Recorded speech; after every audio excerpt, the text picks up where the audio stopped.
Friday morning, guys. My name is Jerry Miller, and thank you kindly for joining us on Real Talk with Keith Smith. We enjoy talking real estate, Central Virginia, Albemarle County, the city of Charlottesville, and beyond on Real Talk with Keith Smith, a show that airs anywhere you get your social media and podcasting content. Judah Wittkower behind the camera, our director and producer, just an all-around fantastic human being. Keith Smith, the star of our show, and we have two guests that I think may be household names, Dave Norris and Greg Slater, in today's house and on set and in the studio. Judah, if you can go to the studio camera and then a four-shot as we welcome a true cast of characters. Keith Smith, my friend, good Friday morning to you. Which characters are we? That's the key thing. I just follow your lead on Real Talk with Keith Smith. Oh, boy, then we're all in trouble. That's all I got to tell you before we get started. Right, you know, I titled this episode "Lessons from Legends," and I'm trying to see if I'm far enough away from him so his head gets big. But we truly have two legends in our local economy. We've got a legend of a real estate agent, a legend of now an executive director for Charlottesville Area Association, a Realtors Foundation, but a legend in many other different things, to include officiating, not sport events. These are marriages. So for a quick 2 or 3 people who do not know who you guys are, Dave, we're going to start with you. Tell us who you are, what you're currently doing, and your life story. Great to be back with you guys. All right, we're done. Next. This guy. He is a character. Oh, man. No, it's always a pleasure to be back on the show. Dave Norris, former mayor, city councilor, longtime nonprofit director, and just guy about town, and I'm really thrilled for the last 4 months to be wearing the hat as executive director of the new Charlottesville Area Association of Realtors Foundation. And we'll talk more about what that is later, but it's basically an effort by the Realtors Association to be part of the affordable housing solution here in our region. So we look forward to talking about what that looks like. So, and this is my boss. Thank you. Okay, boss, you're next. Yeah, if only. Yeah, I'm Greg Slater. I'm with Nest Realty, and I moved here in 1996 to get into this business. I was licensed in 1997, and I've been doing this ever since. I enjoy helping builders and buyers and sellers engage with this market, and when I'm not doing that, I enjoy the energy efficiency of our housing conversation, and maybe more importantly, the affordable housing conversation. And I've served a long time with Keith in this space on the community land trust level, getting that model to where it is. But now I focus my attention. I'm the chair of the CAR Foundation this year, and get to work with Dave Norris. You brushed over the green thing pretty quickly, but a little kudos to you. I mean, we would not be having, as I'm looking at Paragon right now, you know, the green features in our listing so people could know about the energy efficiency. If it wasn't for you. We overhauled the MLS. We were the first MLS in the country to have the green features included.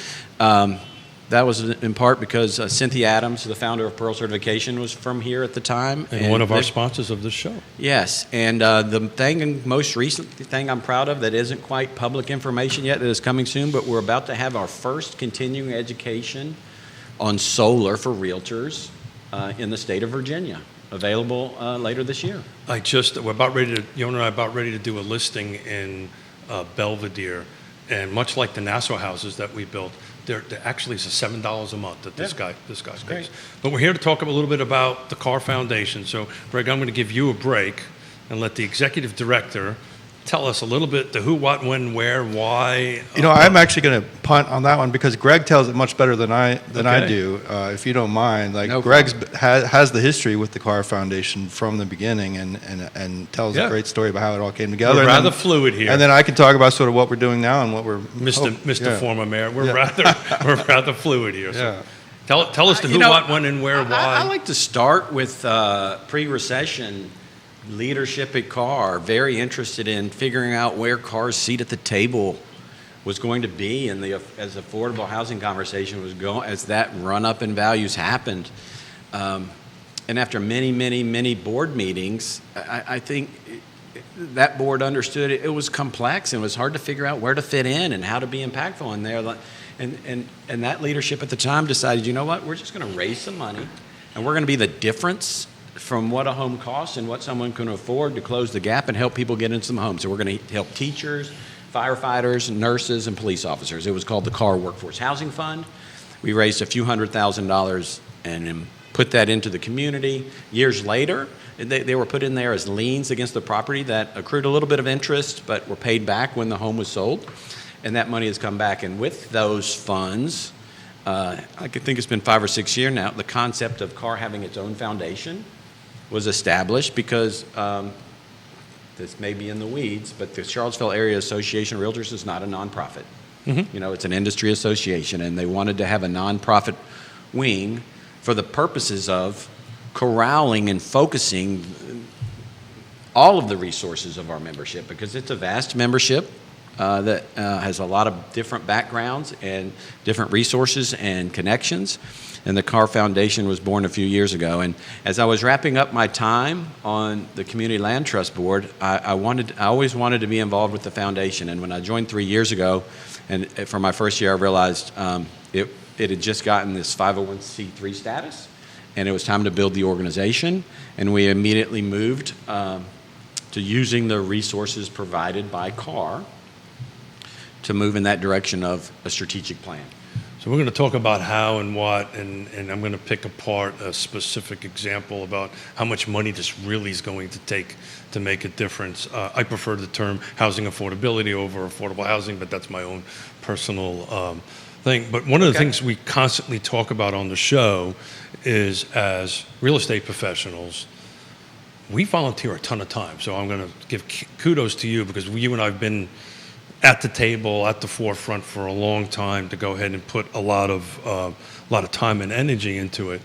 But Dave, so, you know, how is this foundation going to make a difference? Yeah, it's a great question. I mean, you two are excellent examples of how the realtor community here wants to be part of the affordable housing solution and has worked diligently to be part of the affordable housing solution, or housing affordability solution. You just got brownie points. And so we want to leverage, as Greg was saying, leverage the time, talents, and treasure of the broader realtor community to get involved as well. And we've sort of identified, initially at least, like 4 programmatic focus areas for the CAR Foundation. One, we've been talking about raising money.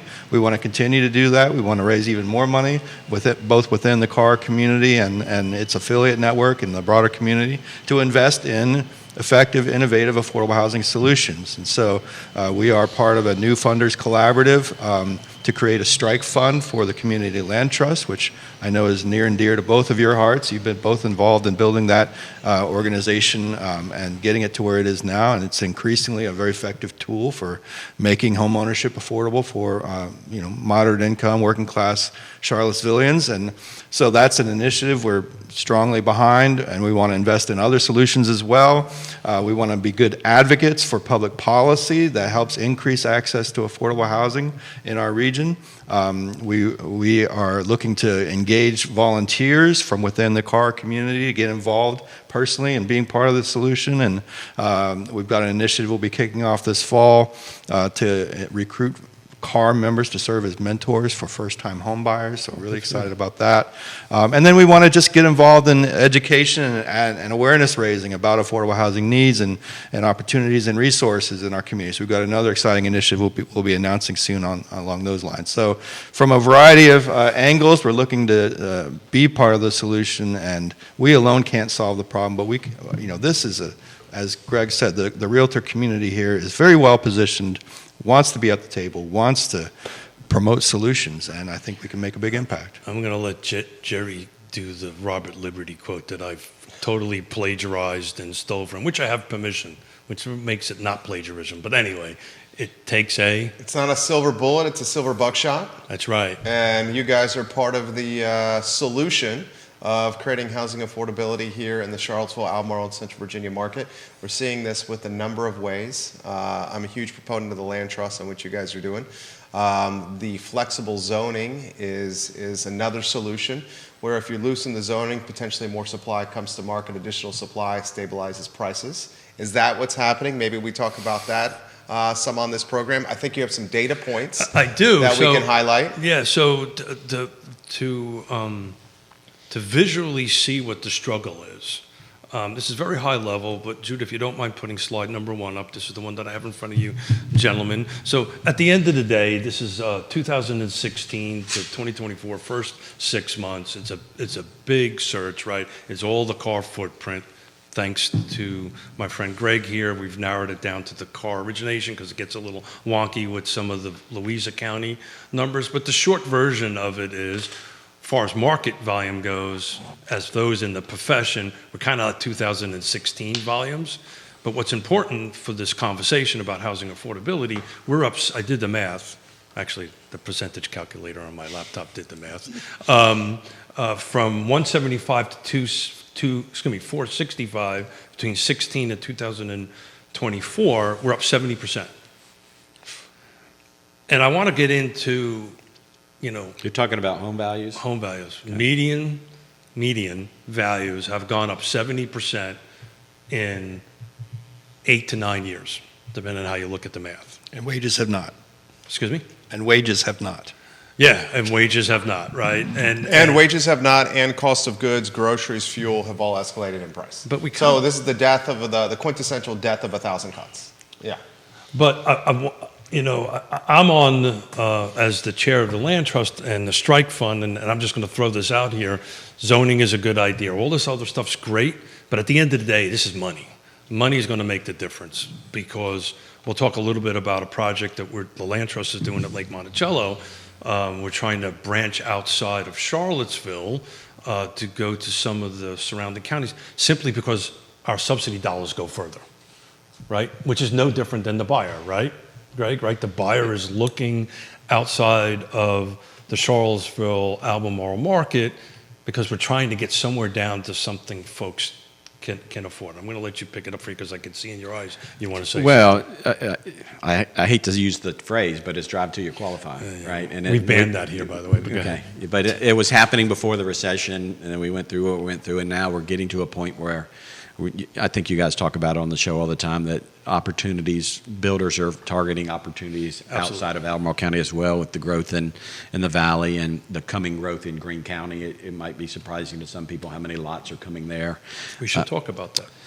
Yeah, so one of the things I do is talk to the builders and developers all the time to stay in tune with this stuff. But Southern Development Homes has about 1,000 lots in the pipeline in Greene County, and they're partnering with Stanley Martin and Ryan Homes. So they're not going to build all of those homes, but they are developing the lots. And of all the things happening, I think this could be one of the most impactful. I'm not sure how to compare that to what's happening over in Waynesboro with the national builders showing up and the growth that's happening there. But not at that, I can assure you it's not at that volume. Yes, and so I've had a couple of brief examples, in northern Albemarle County. Like, for example, Southern Development Homes got a hold of the last lots of Wexford recently. Which are larger lots in a community that's been around for a long time. And we were both shocked at how fast those homes absorbed into the market, because it's really just across the county line. I guess some people still have the perception whether or not they want to be inside or outside of Albemarle County is a pretty big line for some people when it comes to schools and other things. But I think that 29 North Corridor and more opportunities for new construction in Greene County and southern Greene County specifically is going to be very helpful to the conversation. Jerry and I speak up to this all the time. Greene County will be, probably for the next decade, the place where new construction is going, the volume is going to uptick. There's 1,000 that you know of. I know of another 500 that's off book that hasn't started yet. So, there is anywhere between 1,000 to 2,000 lots coming on the market over the course of time there, which is a pretty large chunk on it. But Dave, going back to how the foundation can help, this is a big nut, right? And from my perspective, if you give me more money, I can solve a problem, right? So how are we going to do this? How are we going to raise it? And before you answer that, just to put it in perspective, I've got asked this question all the time. What is affordable? I can tell you what it is, to a number. We're doing, basically, to hit 80% AMI, you can't go over $250,000. Really need to be about $225,000. So anything north of that, whatever model you're looking at, is some sort of subsidy. So how are we going to raise money, Dave? Yeah, and one thing I'll add, And I'm just, broke, by the way. just to make things even more complicated, is the fact, where the Carr Foundation isn't just focused on home ownership. It's certainly a primary focus, but looking at the wide range of housing needs in our community, we have obviously got a very visible challenge regarding homelessness in our community. You see it all the time on the downtown mall. We've got issues with rental housing. Rents are going up significantly higher than wages. So it's an across the board. And so our foundation is going to do our best to raise money from within the realtor community to be, to contribute and be part of the solution from a financing end. But it's also, again, how do you leverage the resources and the power, if you will, of this community, the Carr community, to impact public policy, to be at the table at forums like the Regional Housing Partnership. I just read my note. Which, thanks to Keith Smith, we were just invited last week to be a standing member of the Regional Housing Partnership to bring that voice perspective to those conversations about coordinating policy on the regional level. Again, getting Carr members involved with volunteers, awareness raising, advocacy, anything that we can do to tap into the time, talents, and treasure of the realtor community to be part of the solution, we're going to do. So I would like to add, and I think it's important for your audience to understand, we are not just a realtor foundation. We're not just a realtor board.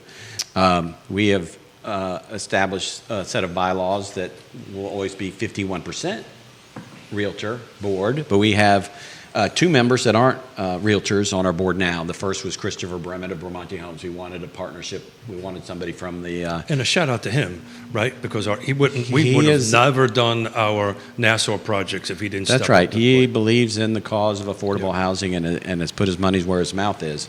And we just added Alex Mahone, a local lender, to be on our board. And so this year's board is now full. Every year we'll have seats become available. We're interested in finding the right community partners that complement real estate and are interested in these topics that will grow our reach and our influence. So we can raise money within our organization, but we hope to become a steward of funds from our expertise and the board we establish and all of the processes we set up, that people that want to be impactful in this space will see us as a place to park their money because of the people we put together to figure out how to put it into play. And I'm super excited about the concept of a fund that is recyclable to help nonprofits acquire properties before they go into the hands of the free market and become something else. And that concept is definitely one of our goals, to help be a part of that and help it come to fruition on a larger scale. It's already happened on a few projects, and we have proof of the results of what can happen. How does a nonprofit acquire property before it goes on the market? Just out of curiosity. We're talking about organizations like the Piedmont Housing Alliance and the Community Land Trust, right? Yes. Going out there and putting something under contract so they can turn it into what it wants to be. I'm sure Keith has shared many examples. No, well, look, we built a better mousetrap, in my opinion. The Land Trust is a really good mousetrap. We fine-tuned what's already been there, and it's functioning great. At the end of the day, it's all about money, right? We get phone calls, the executive director gets phone calls all the time about, to Jerry's question, hey, I'm about ready to put this on the market, right? Would you be willing to buy it? The thing is if it's in Charlottesville, we're paying $450, $550, $650, $750 to acquire it, but I only can sell it for $225. So the question is the math difference, where in God's holy name is that coming from? And this is a strike fund, I love it, but this is a button that I'm personally been pushing. Look, we're making magic happening out in Lake Monticello, somewhere between $50,000 and $75,000 today. I don't think I can do it tomorrow. We're making some magic happen. In Charlottesville, you got to put a couple of zeros before that 50,000 or 75,000. You're looking at 250, 350, 450 of subsidy to make that happen. And these are huge nuts, right? These are a huge amount of money. And my struggle is where we're going to get it from. And we got to do it, in my opinion, quickly, because as the market starts chugging along, we're going to be losing opportunities. It's definitely all about the money, but I think some of the path to that money is education and awareness and being a resource for people who are interested in this conversation but don't know where to start. And then our strategic plan is to become that resource for realtors in the community beyond, right? What was the partnership, you can speak to it better than I, that developed kind of organically right when we started having this conversation? Are you talking about with Charlottesville tomorrow? Yes. Yeah. So, I mean, we haven't actually publicly announced it yet, but There you go. but yeah, both Charlottesville tomorrow and the Charlottesville Association of Realtors Foundation, independent of the other, had been having conversations about how there are a lot of housing resources in this community, but it's hard to know what they are and who can access them, who's eligible for them. And they had put out an editorial saying, you know what, we're just going to put one together, this online housing resource guide ourselves. And we had already kicked around the idea of doing our own online housing resource guide. And so one of our board members said, why don't we just talk to each other and sit down at the table? It's amazing how that talking to one another makes a difference. And we had an incredibly fruitful conversation, and we realized we'll get so much more done by working together on this. So later this fall, we'll be launching a new online housing resource guide, which I think is going to be very user-friendly, very accessible, very comprehensive. The foundation hired a summer intern to do a lot of the data gathering for this guide. He's created a voluminous So it's like a one-stop shop. So Exactly. It's a playbook, right? You got a playbook of housing affordability. Is Good that for what you're you. doing here? Yeah, it's Well like for anybody who wants information on how to get support in buying a first-time home. Go online, you can find out all the local resources, very well organized, very user-friendly, like I said. Or it could be how to find affordable rental housing, or it could be how do I find information about housing needs in the community? What kind of studies have been done to lay out the scope of the problem? So we're really excited. Again, it happened organically, and I think CAR is sort of very well positioned with all the connections it has and the history that it has to help make those connections happen, and it's pretty exciting. Well, as you know, the Regional Housing Partnership is built on these 4 pillars, right? And it's local governments, for-profits, nonprofits, and the people who we serve on it. And to have that conversation, I'm excited to have you share that with the Regional Housing Partnership Board. And have you shared that with their staff yet? They know that it's in the works. Got it, Yeah. perfect. Good. I want to go back to what you were talking about before, Keith, regarding the Community Land Trust.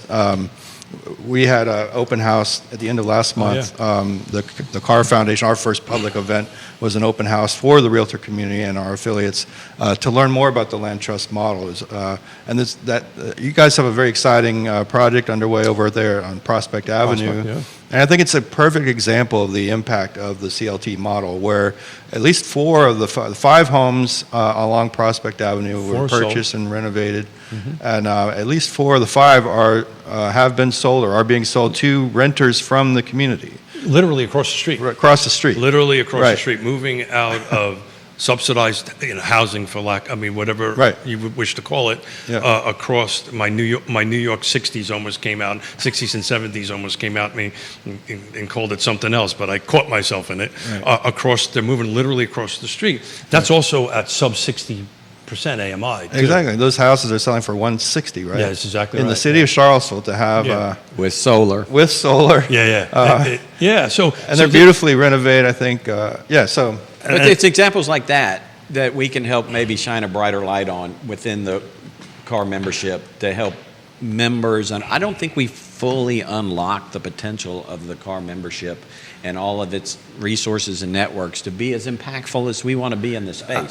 Literally, so I was talking off air before we came on, this house at Lake Monticello that we're selling, I'm at 50 to 1. I've had 50 conversations, 50 potential buyers to possibly spit out one. We were doing, when we were like 10 to Yeah, to it was 50. before interest rates went up. That's exactly right. But the great news is, and you've taught me this, I've got 50 real estate agents that know more about the land trust. That's right. When you're that listing agent for a Yeah. CLT opportunity, you get to Because give a lot of inevitably, elevator the pitches. first question Yeah. is, tell me what the heck this is, and how can I explain this to my client? This question's come in. Is the land trust model going to expand potentially into the valley where housing affordability is more realistic? So I only can speak from my perspective as the chair, not for the board, but this is something I've been trying to put together to do a more regional approach, which includes Richmond. There are conversations with Maggie Walker. There is, to the best of my knowledge, there is not a land trust on the other side of the hill. So we're looking at trying to create a more regional approach to the point, we call it you fly to qualify now. You pretty much can't drive. You got to fly to get to it as a joke. But yes, we're looking into that.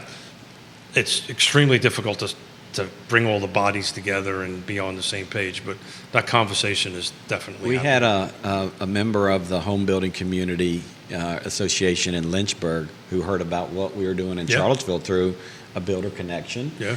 that's been involved with the CLT, and they came to that event just for their first look at what a CLT can do, because they want to learn what it's capable of and whether or not they want one in Lynchburg. So again, I'm a bit partial to the land trust.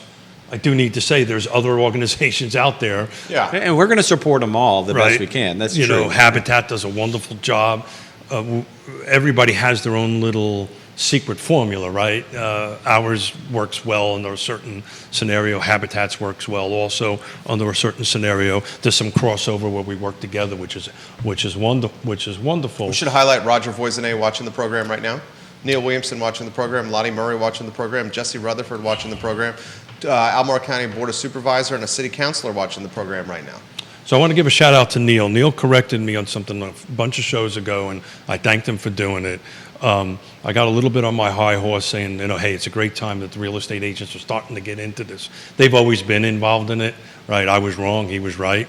But I'm ecstatic that it's gone to the next level, right? It's gone to the next level where there's more engagement. More folks are going to be attending meetings and having a conversation, because at the end of the day, we're at the tip of the spear, right, as real estate professionals, of communicating with clients on how to do this and getting yourself educated to do it. But a shout out to him, and he corrected me, and I was wrong, and he was right. I'll throw this topic, and Dave, you wanted to jump in a couple moments ago. Do you want to get that thought out there? Or you want me to go? No, go ahead. Okay, Yeah. so I'll throw this topic to you guys. And Judy, you put the graph that Keith sent to us back on screen, if you could. So in 2016, this Slide one one. right here, this is a fantastic slide right here. Slide one. This is a microcosm of how. You could characterize it as unaffordable the area has become. Also, you could characterize it as a microcosm of the strength of the local economy, right? You could characterize it that way. So I'll throw this to you. In 2016, the median value for a home sold in the CAR footprint was $275,000. And I want to add something to that, because I looked at it this morning. Mortgage rates were between 4.5 and 5% back in those days. Right. So 2016, you had 275,000 median value. 2024, median value 465. Depending on where you shop, your mortgage rate on a 30 fixed with good credit, good numbers, probably around the 7% number. Just call it, for the sake of a talk show, 7%. I'll throw this to Greg, to Dave, to Keith. You got Albemarle County investing, $58 million to buy some land from Wendell, Mr. Wood, Rivanna Station on the Greene County, Albemarle County line, to keep the defense sector firmly planted here. We have Amazon investing $11 billion into Louisa County. We got the $180 million data science school, and then Paul Manning's $100 million biotech school, all kind of coming to market now. We got Northrop Grumman with $250 million factory in Waynesboro, with everyone working at that factory, an average salary of $94,000 for those folks. I would imagine a lot of those folks are probably going to live in the Crozet area and then commute to Waynesboro. We had CNBC calling Virginia the best state to do business, third time in 5 years. We had CNBC and Bloomberg calling the Charlottesville area a top 20 metro area in the nation to work hybridly and remote. UVA expanding enrollment, more bodies moving here. And its research parks. Yeah, and its research parks. And Weldon Cooper puts out data by 2050, Albemarle County's population is going to increase between 40 and 50,000 people. So I'm going to throw this to you here. How do all these factors and all these forces impact housing affordability? And how about the folks that say that this graph is an indication that the economy is super strong and healthy? And we want to see those numbers continue to go upward. Well, one of the things we talk about the most in as realtors, because it's easy data to track, is the inventory problem, right? The lack of resales, the locked-in effect, and not having the supply we need to make more transactions. And for a while now, I think realtors have figured out when you list a home, there are the comps, which may be few and far between, but you really have to measure demand and have some feel for the amount of demand at any particular price point to price a home, right? And it's a calculated guess in a lot of ways, but you just described it. it's a multifaceted problem we've created here. You know, the locked-in effect of interest rates going up and people hanging on to homes with lower interest rates that they don't want to let go, coupled with part of it is economic growth. Part of it was the sheer desirability of Albemarle County in Central Virginia in the wake of a pandemic. People reevaluated their lives and decided where they wanted to live and when didn't want to live. And as a Hokie in Charlottesville, I can tell you, Wahoos want to come back, right? I often have to explain to people, we used to have a newspaper called The Hook, right? They don't know that Charlottesville was the hook that brought people back. And we're seeing it in real time. And, you know, I run a variety of ways. I try to figure out what's going on. And I pulled the 4 years before the pandemic and the 4 years after the pandemic and compared things by price point. And the price point that jumped out at me the most was there was a 242% increase in sales from Sales price. sales price from 1.5 to 2 million. Yeah. Right? That was the biggest increase of people could afford homes in that price point. And it's both the prices going up, but it's people coming here that can afford them. And Well, you know, that's indicative of the 465 median, right? Because that's sitting in the middle. So that means there's stuff way above it and stuff That's right. way below it. that's right. I'll let you finish your thought.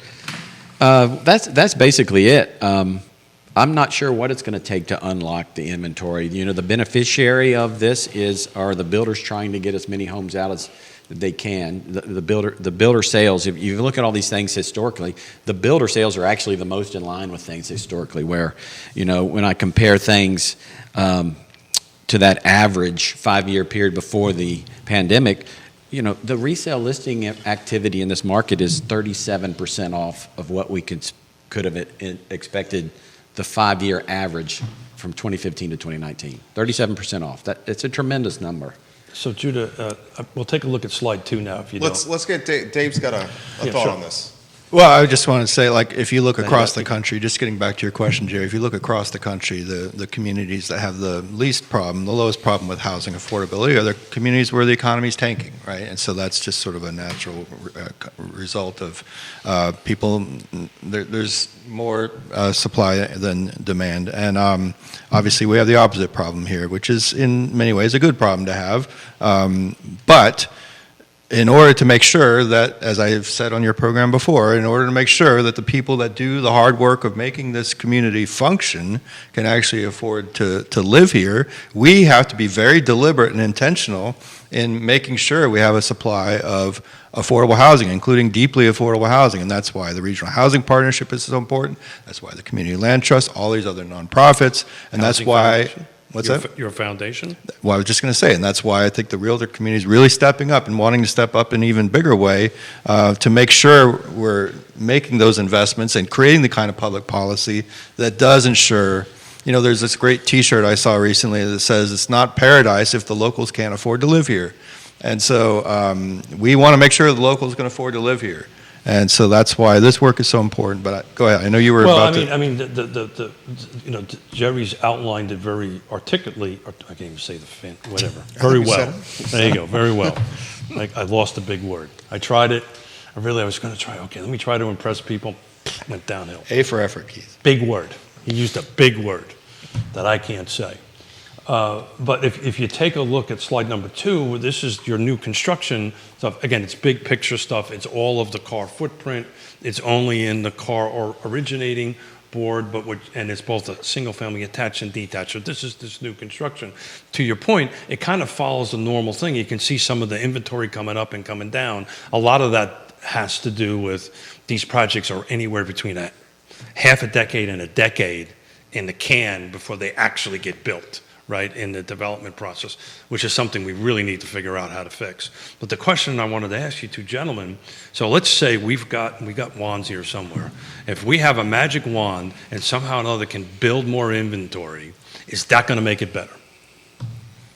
If we build more, is that going to stabilize prices, and is that going to keep things more at a level increase? From an economic standpoint, historically, yes, it should.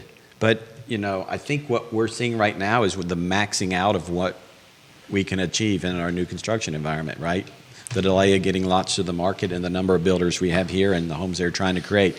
I'm excited about some of the stuff that's right on the horizon, but some of the stuff right on the horizon we've been talking about for 3 years, right? Next year, we're going to start selling homes in X community. And then the following year, in the spring, next year, we're going to start selling. It keeps getting pushed.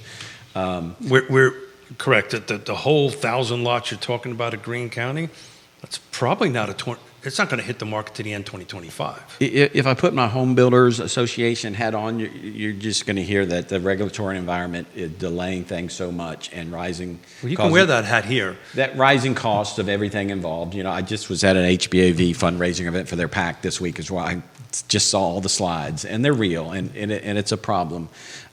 Jerry knows this number. How much of a percentage of a new construction is cost of regulatory? 24%. Neil Williamson says, who restricts the supply of housing? He's obviously alluding to local government, and he says expand the development area. I'll add some color and context to his comment. 5% of Albemarle County is allocated for development, and of that 5%, the topography limits what can be developed within that 5% area. Basically, and not all 5% can be used. And some of it is already commercial, industrial space, so that 5% is never 5%. I push back on expanding the 5% development area by highlighting the need to also prioritize infrastructure like schools and roads while expanding the developmental area as well. I highlight the Western feeder system, which is a fantastic area, and values of real estate have really escalated because the schools are tremendous. But you look at a lot of the schools in the Western feeder educational area, and they're at capacity or beyond. And a lot of young parents like me are asking questions, hey, why are schools like this? Why are kids learning in educational trailers when 15 years ago or so they were not? That worries people like me. Western Albemarle and Crozet growth area in particular is where this whole thing is playing out in real time. 100%. Community level, ground level, talk about the need for infrastructure has never been louder and more organized. This stat, I just helped someone who wanted to build a single family home in a urbanist community in Crozet, which most of them are.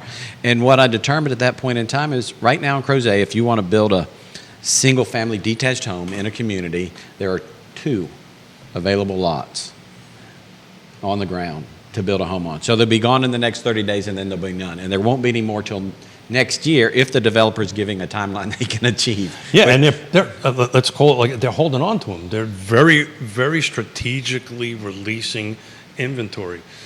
To Jerry's point, development, this is always a 3-legged stool. There's always 3 other components that have to come with this: transportation, the healthcare system, and education, right? Those things kind of work concurrently with development.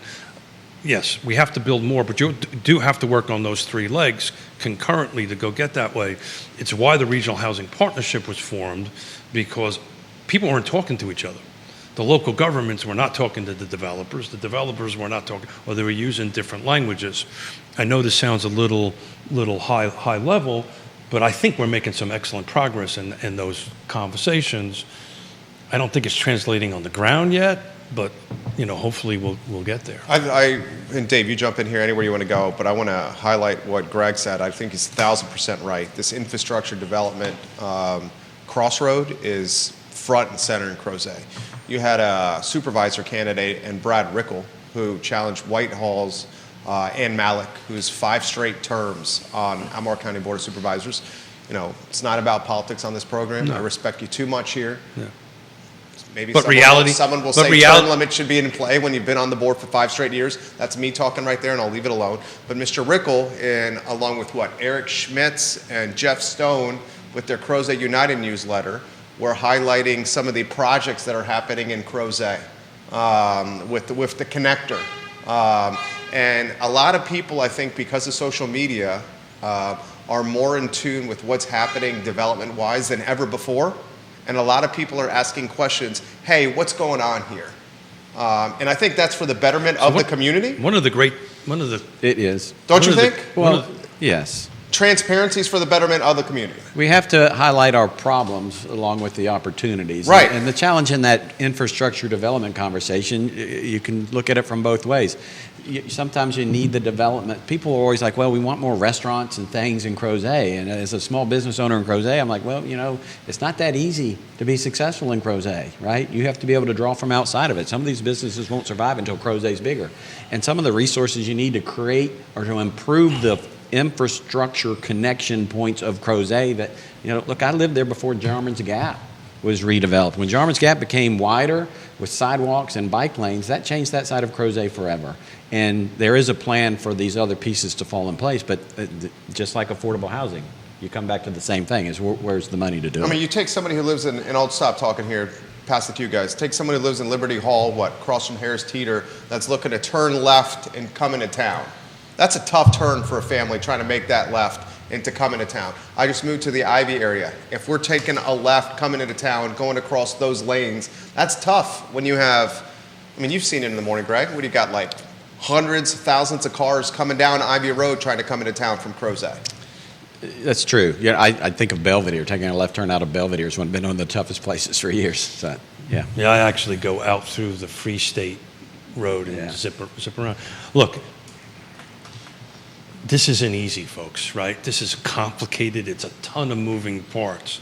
And again, I'm not trying to, Yonna always accuses me of oversimplifying things. But if we actually have a conversation with one another and respect one another and try to move the needle forward for the betterment of everybody, I'm going to ask Neil if he's still watching, because I can't remember the number. I'm talking about my home county. It's somewhere between 95 and 97. I think the number is 96% county budget tied to rooftop taxes. Residential tax base basically covers 95, 97%. I want to be clear about this, of the county's portion of the budget. That doesn't mean the money they get from the state or the feds. This is the county portion of the budget. As a resident there, I have, and I've said this numerous times on the show, this is the first time since I've been there since 1987, my amount of money I pay out of my taxes, the cash amount, equals to if I was in Glenmore. I'm paying the same amount of cash out. And why is that? Because I don't have anything else in my county to offset, or large enough to offset the expenses on it. This trend is going to continue, and I'll get off my soapbox here in a minute. We're very blessed. My mother and father are going to be able to move into there at this point in their life. They're in their 8. I won't give the number because my mother will kill me because she watches the show. She's 35. I'm 60-something. I don't know how that math works, but she's 35. But this aging population, they have no place to go. We're very lucky to have them live with us. So we've been talking about sort of how to add infrastructure in these outlying areas, and I think the flip side of that is look where we do have infrastructure and look where we can accommodate more density, which is in the urban core. Not just the city, but the urban ring of Albemarle County. Sure. And so we've had this very interesting conversation over the last couple of years about the rezoning the city to allow more density, to support more walkability, public transportation, commercial growth, creative infill development. And getting back to sort of one of the potential roles of the foundation is there's a lot of confusion right now about what this new zoning ordinance allows and what kind of incentives are in place or tools in place to create more density and to create more affordability potentially, hopefully. And so we have an education committee at the foundation that's looking at how do we play a role, how can we play a role in helping to educate property owners, developers, real estate folks. And include the city in that, by the way. Absolutely. Because I've had conversations with Roger, the land trust is looking at, the city's trying to figure this out. We're all trying to figure it out, and I think we could play a helpful role. We talked about before the show started there, the pioneers who are taking on the rezoning process, hopefully, and some of them have already agreed to it. We need case studies that we can make examples of. It's the same way we were doing with affordable housing back in 2006 or 7 when the proffered affordable, we said, look, we're going to go build these proffered affordable homes and we're going to bring it back to you and show you what happened. And I think that's one of the things that we hope to be able to do at the foundation is be a source of connecting the dots. Yeah. But just to be straight up about it, I do not and I've said this publicly, I do not see the city rezoning being substantially impactful on affordable housing right out of the box. This is going to be No, it's going to take time. Years Yep. down the line. To Greg's point, we need to solve this now. These leeways between the developers doing it, some of the outside counties, the city new city ordinances. It's just going. Everybody needs to be patient. It's going to take time.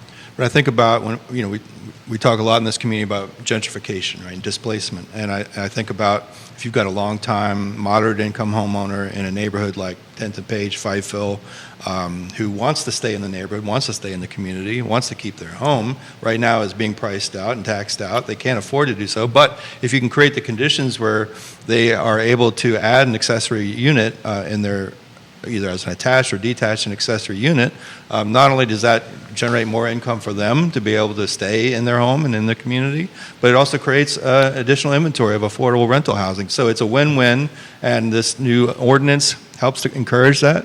And if we can, again, find those case studies and find those examples and those tools to allow more homeowners to take advantage of that, it could be a real... If I can add a little context on that, someone who's getting gentrified out of 10th and Page in Fiveville, an ADU in the backyard, probably looking at $250,000 to $300,000 price point to build.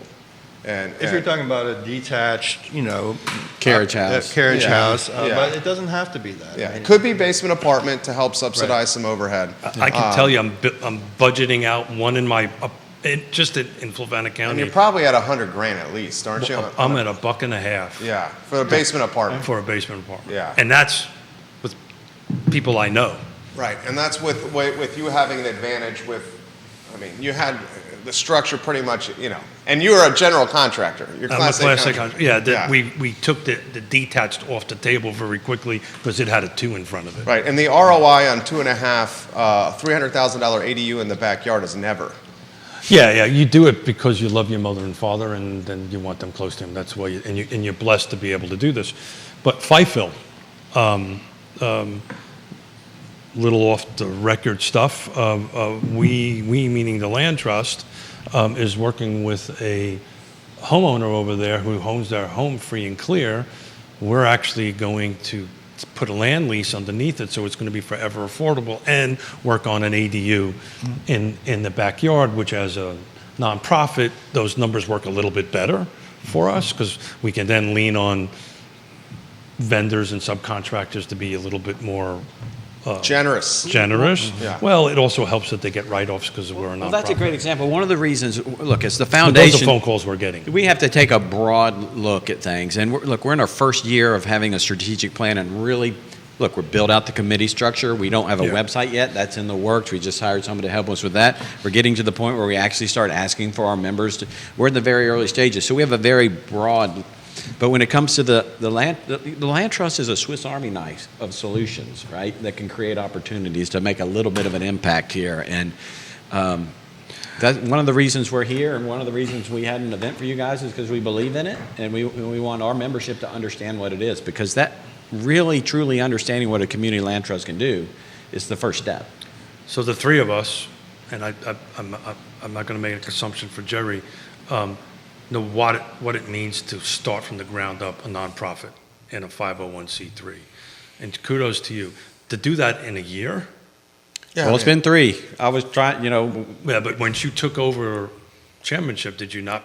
this year, well, we got to the strategic plan and we decided when you have a strategic plan, next step is hire an executive director or build a business plan. Not everybody in has between step is get the money to hire.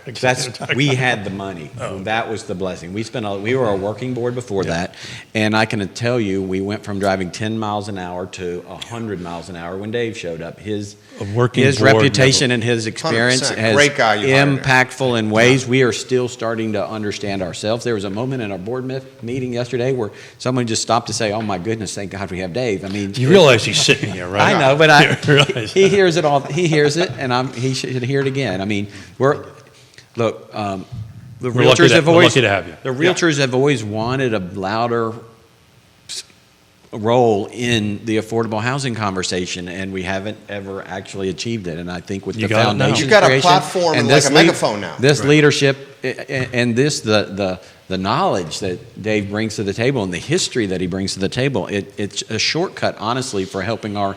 I can talk about all the things I do, the other board members can, but when Dave lays things out from his perspective, it's easy to get a faster understanding of what we need to do. And I'm not saying this because he's here, but there's a skill that you need to have to manage boards, and you definitively have that. And it resonates from being mayor. And I got a question for you, and I apologize for Yeah. interrupting you here. No. The new zoning ordinance, the affordable housing requirements, if a developer is building a project of 9 units or more, 10% of those units must be tied to 60% AMI for 99 years. Can the foundation act almost as a policy or lobbying or encouraging group to talk with local government and say, hey, some of these elements of the NZO need to be tweaked because they're actually doing the opposite of creating affordability? Like, because what Yeah. developer is going to want to do a project like this? Yeah, I've you already had can't. conversations. Physically, That, you it doesn't can't. pencil out. you can't do it. Yeah. Actually, Charlie Armstrong from Southern Development was over at our building recently for a meeting, and he and I put our heads together afterwards. Like, these tools have potential, but there are flaws. And if you really want to see impact and additional inventory in a real meaningful way, we've got to fix some of these flaws. And so, yeah, our foundation has an advocacy, a mission, and a mechanism, and so that's not one that we've taken up yet as a potential advocacy campaign or initiative, but I think I could easily see us doing something like that. I don't want to speak for our board yet because we haven't talked about it, but We want to be in the policy influence space. There is no doubt. Well, That's that's fantastic, because Brian Pixton said when the zoning ordinance was passed, he goes, look, this is a living and breathing document. exactly. Which I found encouraging. He's basically saying this can be changed. And it can be, and again, everybody must be reading my notes. The zoning ordinances are always living documents. Sure. Right? And Lloyd Snook was the mayor at the time, sat Just walked by. I saw. in one of these seats and said, look, we're going to tweak this. And that's usually what happens, right? It usually gets tweaked. There's another part that makes this difficult, is anything above 3 requires a major site plan. That's what Charlie said, yeah. That, Is an obstacle. as the developer. And isn't that why Roger kept it at 3? The project he's doing in Woollen Mills. That's exactly right, Yeah. because the requirements are. And still those units that are coming on market are coming in with the high 6s. You might as well say, okay, I'm going to do 500 units there. The amount of work, maybe I'm exaggerating a little bit, but the amount of work and what you have to do, and that's some low-hanging fruit. They can start tweaking that and go, okay, let's make it 6. Do something to make it easier to go ahead and go through this. But it is just the erosion and control portion of that is off the charts. It'll take a year. It'll take a year from this project that we're trying to do. The Land Trust is working on a 6-unit affordable housing unit under this. It'll take us a year just to go through the site plan process. Which is bananas. A year. The risk and the carrying costs and the market dynamic change in that time of, And we've got that's excellent, so much risk. and right we there. have partners that are willing to wait. If we didn't, you do 3 units and you. Look, and Dan Rosenzweig talks about this a lot with Habitat for Humanity about Habitat CEO. Right, Habitat CEO about just the increased cost, the financial cost of those delays. It's not just Well, it's back to that 24%. Right, exactly. That's part of that Yeah. 24%. And so, and if your goal is to create affordable housing, this is acting directly against that goal. There's a realtor watching the program that just left a comment. His name is Luke Cole.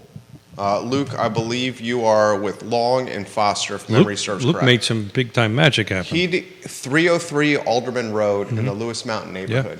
That came on market at $1 million list price, and it traded at $835,000 with Evergreen Builders buying 303 Alderman Road for $835,000. I want to follow that as a case study with the new zoning ordinance. Evergreen is a very reputable builder, fantastic builder.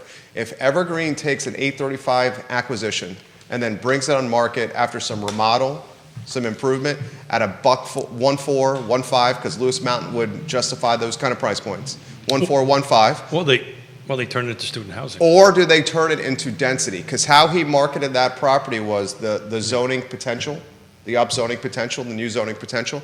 If it comes on the market as 1.4 or 1.5, then the new zoning ordinance actually worked opposite for affordability, because the acquisition price was higher because of the land, the opportunity associated with the land. So we're gonna eat through this in the next 12, 24 months, right? He has a comment for the panel as well. Go ahead, Keith. Yeah, it's the next 12, 24 months. This could be a buy and hold, right? Buy, hold it, see what, and we don't know because we're not. I can't imagine they're going to hold this. They can buy it. Yeah, sure they can. I mean, if they got the capital, they can buy and hold it, right? And wait to see what happens with the zoning ordinances and then start tweaking it. Right now, everybody's holding their breath for Roger, for these 3 or 4 people or entities that are going through this, so everybody can figure out exactly how to do this. And Roger said the only way he could do his Woolen Mills project was to owns it. partner with, he owns the land, sure. he partnered with Richard Price, the Yep. architect, he Yep. partnered with a local builder, Yep. sold them the lots where the new houses are going to go below market value as a discount or as no charge for their time, But their that's- architectural time and their building time. But that's not going to put something on the market at 225. No, it's going to come in at 680. Yeah. Luke says this, to allow for more affordable housing, does the panel imagine that some of the rules and regulations in order to maximize density on these lots will be revised to work with developers to implement these changes? I almost think it has to. It has to. Hopefully, there's a subjective level of or a range of what can be decided based on what's being done and what will happen, right? This is the same way other affordable housing gets created. If you hit certain income levels for who you're going to serve, you get more houses. And again, especially where the infrastructure is in place to accommodate it. Local government guy, right? You understand how local government works better than anybody at this table. I kind of look at some of this stuff as similar to like a non-funded mandate, an unfunded mandate, right? So the state says, this is what you've got to do. Good luck, local jurisdictions, figure it out. So this is happening. We figured out a plan. The market's trying to work together with the city to figure out the best way to tweak this. It will change. There's no doubt about that. When is the question, right? And once these projects go through and the people that are like Rogers, who's out there sticking their necks out and taking the risk to do this, they should get kudos on a regular basis because they're the ones that are setting the template for I think everybody Roger else. might be the first one. No, he is. I know he is. First for a that fact. does this. We call that a pioneer. Jason, Or maybe not. Maybe something Roger else. is an uncommonly good guy. Like he's Roger just- Poison is A+ guy. Oh, Yeah, solar A-plus guy, dude. I like that. And hockey Uncommonly guy. good guy. I like that. I got to remember Yeah, that. Roger and I traveled to Africa together once. He's Really? Yeah, Cool. yeah. So he's Jason Howard on Rio Road. Has there been any talk of expanding? This is right up your alley here, Dave. Has there been any talk of expanding the real estate tax relief program to help keep long-term residents in their homes as prices and corresponding taxes increase? Yeah, that was one of Mayor Walker's big pushes when she was in office, was to make sure that that tax relief program was robust enough to allow longtime renters to be able to stay in the neighborhoods. They did expand it significantly. Can it be expanded more? Can we get state permission to expand it more? I think that's an ongoing conversation. I know, I have a feeling this council would like to see that expanded. But we're a deal and roll state. so- Exactly, so- yeah. I think that's one of the tools in the tool chest is, Well, they have a unique, Albemarle and the city of Charlottesville have a unique ordinance that's already on the books, because if they wrap it into their affordable housing project, they can actually do that unilaterally. you'll notice, I don't know if you've noticed this before, but the way it's framed in the city code isn't necessarily tax relief. I forget the exact wording, but it's a grant program. Yeah. It's, and that was deliberate because the state code, state law allows localities to issue affordable housing grants, but it doesn't allow them to have explicit. There's always a little workaround, isn't there? It was a workaround, and we got it done. And so, yeah, it's one of the tools. Certainly will be helpful. So as these things usually go, we are up a little bit. I know, past- the show is fantastic. We're usually- an hour in. We're an hour in You guys are great. from chatting. We can continue a little bit longer if Jerry's good with that. Yeah. But I have a 11:45 meeting that I've got to make, so I've got to wrap up here in about 10 minutes. But as we're kind of wrapping up here, I first of all want to say thank you, gentlemen, for joining us. Absolutely. Thank you for putting the time and energy in for foundation for Carr. You know, again, this is one of these tiny little pellets that are in this silver buckshot. There's not a silver bullet here. Keep up the good work, and I'll let you guys wrap up and whatever you want to say from there, and Jerry will close us out. You know, the foundation is just getting going. It's in our first year. To our realtor colleagues out there watching and listening, we want to engage with you, and we want to help you understand what we're doing and what we're trying to achieve so we can earn your trust and support, both from a volunteer standpoint and a financial standpoint. We're already lucky enough to have a board that's a little bit competitive to get on. We're not a board where we're sitting around waiting to see if we can find some people to fill the seats, and that's a real positive. To the other nonprofits in the area, we want to hear from you, and we want to understand what you're doing. We are trying to get a holistic view of the entire landscape so we can collectively work together and learn about places where we can be the most effective, where we can be the little bit extra an organization needs to get something done or to get the word out or to be supportive. We are not hyper-focused on any model. We're just hyper-focused on being a part of finding solutions. And if you're a member of the general public and you are interested in the affordable housing conversation and you don't know where to go with your resources or where to donate, we'd be happy to consult. I've got a place. Right, you've got a place, but maybe it's the foundation at some point, right? Because I could put out a bank link account right number. now. You know, you can wire anything you want. But we hope to earn the trust of the community in general to be a place where we collaborate and pool resources to do the things. We have done the research. There are real estate association foundations across the country, and most of them are able to do good things by raising money and doing things in the $5,000, $10,000, $15,000 grant world, and hopefully we'll be doing some of those things too. But right now, at this stage of the game, our vision is much larger and our goals are much higher, and we're trying to get the word out. Yeah, I'll just add to that. Well said. I'll just add to that. The housing affordability problem in our community, in our region, is not going to solve itself. And particularly when you see what's happening with the market, particularly when you see the opposition, the not in my backyard opposition that comes up when you talk about things like rezoning and folks that are opposed to some of the changes that are coming down the pike. It's not an easy problem to solve. And so it takes courage, it takes dedication, it takes money, it takes collaboration, it takes vision.